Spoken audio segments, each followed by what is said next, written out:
Orando con la palabra. Orando con la palabra.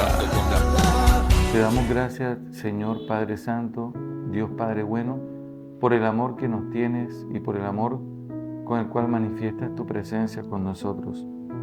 La palabra dice que en aquel tiempo Jesús pasó por Sidón, camino del mar de Galilea, atravesando la Decápolis, y le presentaron un sordo que además apenas podía hablar. Esto que está aquí es precisamente un hombre que está incapacitado para escuchar la palabra de Dios, porque en eso consiste un sordo. El sordo es el que no puede escuchar la palabra de Dios y mucho menos hablar la palabra de Dios. Así que en este mundo podemos encontrar a muchos sordos que tienen sus oídos buenos, es decir, su capacidad auditiva la tienen excelente, pero al no escuchar la palabra de Dios se convierten en sordos y tampoco tienen la capacidad de hablar de Dios. A veces uno para hablar de Dios le causa pena. Yo recuerdo cuando no era seminarista y ese tema así como hablar de Dios era como difícil, así como abiertamente, como expresar ese amor, ese sentimiento, como lo puedo hacer ahora, era muy difícil. Pero es que uno va aprendiendo a orar, así como aprende a hablar.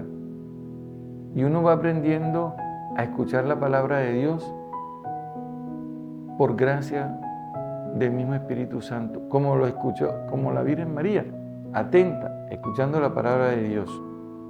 Entonces este hombre le piden que le imponga las manos. Recuerden ustedes que este gesto de Jesús de imponer las manos indica la comunicación de la vida, la sanación de todo el ser, como pasó con la hija de Jairo en el capítulo 5, cuando dice, ven a mi casa, impon las manos para que viva. Ese personaje, Jairo, había cantado y había percibido que a través de ese gesto sucedía algo extraordinario.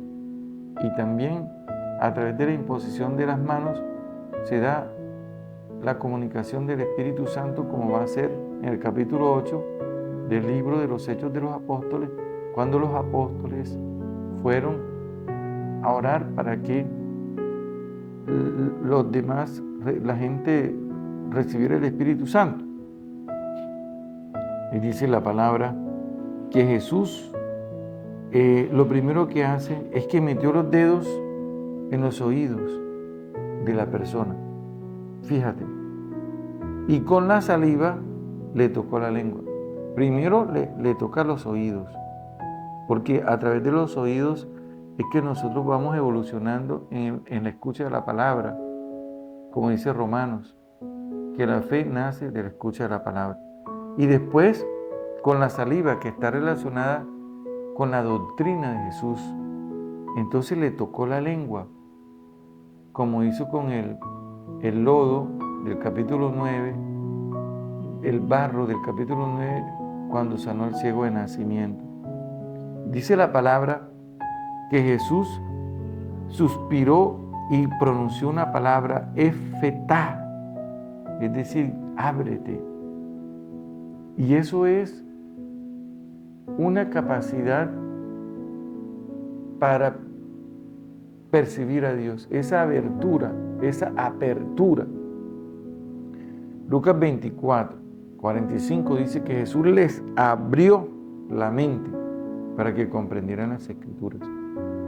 Y así cuando nosotros empezamos a orar, nosotros abrimos el corazón y empezamos a contarle a Jesús todo lo que sentimos, todo lo que hemos vivido, todo lo que nos causa tristeza, angustia, miedo, todo lo que nos causa dolor. Esa es la oración. La oración es eso, es abrir el corazón. Y entonces el hombre se abrió y empezó a hablar. Y eso es lo que hacemos nosotros cuando nos encontramos con Jesús. Él nos hace escuchar y nos hace hablar. Amén.